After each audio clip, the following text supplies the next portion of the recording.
हमारे बड़े भैया आनंद रांगवे जी का करना चाहेंगे, सॉरी धर्मेंद्र रांगवे जी का।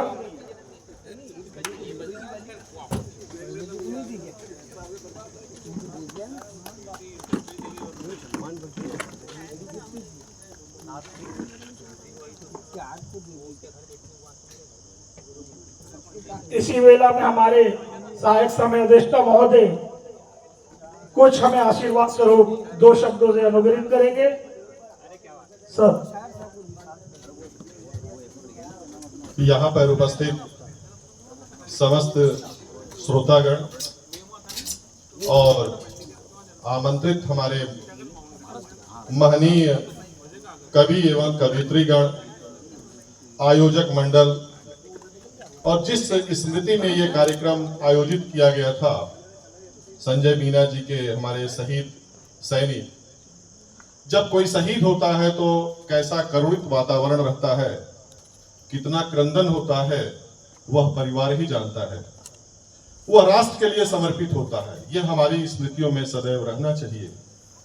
और जब मैं यहाँ पे कवि एवं कवियत्रीगण को श्रवण कर रहा था विभिन्न कविताओं के माध्यम से, तो निरंतर उसमें उच्चावचन था, कहीं पे व्यंग नजर आता था, कहीं राष्ट्र के प्रति समर्पण नजर आ रहा था। और पूरे कार्यक्रम को मूर्त रूप देने वाले प्रारंभ से रांधवे जी, और मैं बहुत समय से अपनी स्मृतियों को स्मरण करा रहा था जो कि विस्मृत हो गई थी। यदि संभवतः मैं सही हूं तो ओम प्रकाश जी अपने आप को दुरुस्त कर लीजिएगा। शायद हम लोगों का मिलन सन 1994 में होशंगाबाद में हुआ था और संभवतः विभिन्न प्रतियोगिताओं में हम एक दूसरे के प्रतिद्वंदी हुआ करते थे। तो उस दौर में मैं एक 21 वर्ष का सब इंस्पेक्टर था, नया नया निकला हुआ छात्र जीवन से इलाहाबाद विश्वविद्यालय से, और मेरी प्रथम नियुक्ति थी एसपीएम होशंगाबाद प्रशिक्षण के उपरांत। आज मुझे मंच की अध्यक्षता करने का अवसर प्राप्त हुआ। आप लोगों के विभिन्न कार्यक्रमों में मैं सम्मिलित रहा हूं, लेकिन प्रारंभ से अंत तक मेरे बैठने का मूल उद्देश्य ये था कि मैं शिव शैलेंद्र जी की पंक्तियों का बहुत दिनों से फैन था। वस्तुतः उसमें जो 2 शब्द हैं, शिव और शैलेंद्र, संभवतः दोनों की एक ही अर्थ है।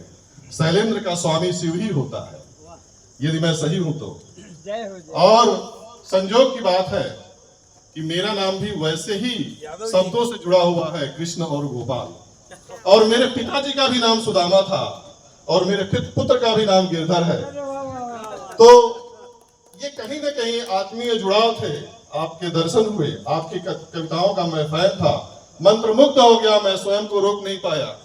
सामान्यतः मैं मंचों का संचालन या स्वतः वक्तव्य प्रस्तुत करने के पक्ष में नहीं रहता हूं, लेकिन आज आपको देख करके और आपको सुन करके मुझे बहुत अच्छा लगा। क्योंकि हम हिंदी साहित्य के साथ में, यद्यपि मैं अभियांत्रिकी क्षेत्र का था, इंजीनियरिंग बैकग्राउंड का था, लेकिन मुझे हिंदी से लगाव था, साहित्य से लगाव था और दर्शन से लगाव था। तो मैंने अपने आप को उधर परिवर्तित किया और आपसे मिलकर के मुझे बहुत अच्छा लगा। विभिन्न चरणों में हंगामा जी ने यद्यपि हंगामा खड़ा करने का प्रयास किया, लेकिन उस वातावरण को खलील जी ने या रंगीला जी ने अपने माहौल से रंगीला बनाया और खलील जी ने उसको मित्रतापूर्ण भाव से जोड़ दिया। खलील का शाब्दिक अर्थ संभवतः मित्र ही होता है। और मोना जी ने जिस तमन्ना के साथ, मोना का शाब्दिक अर्थ क्या होता है? तमन्ना। और माधुर्य भाव से माँ वीणा की प्रस्तुति जिस प्रकार आप लोगों ने की, और हमारे मंडलोई जी, मुझे बताया गया कि आप गणित के अध्यापक थे, हिंदी के, मुझे बताया गया गणित के, तो मैं सोच रहा था कि गणित में ऐसा कौन सा आपने संयोग कर लिया धनात्मक, जो कि हिंदी की तरफ आप अग्रसर हुए, वैसे ही जैसे कोई इंजीनियरिंग बैकग्राउंड का आदमी इस तरफ झुकता है। बहरहाल हिंदी का तो स्वयं में जुड़ाव रहता है। तो आप लोग जिन्होंने आयोजित किया और जिन्होंने इस मंच को सुशोभित किया, जिन्होंने अपने मनहर कविताओं के माध्यम से स्वयं को महनीय बनाया और मनुहार प्रस्तुत किया, उसके लिए मैं आपका धन्यवाद ज्ञापित करता हूं। जय भारत। पुनः मीना जी को उनकी स्मृति में मैं वंदन करता हूं और आपके इस प्रारंभ किए गए कार्य का मैं कायल हूं और अपनी वाणी को विराम देता हूं। जय हिंद, जय भारत, जय बीएनपी।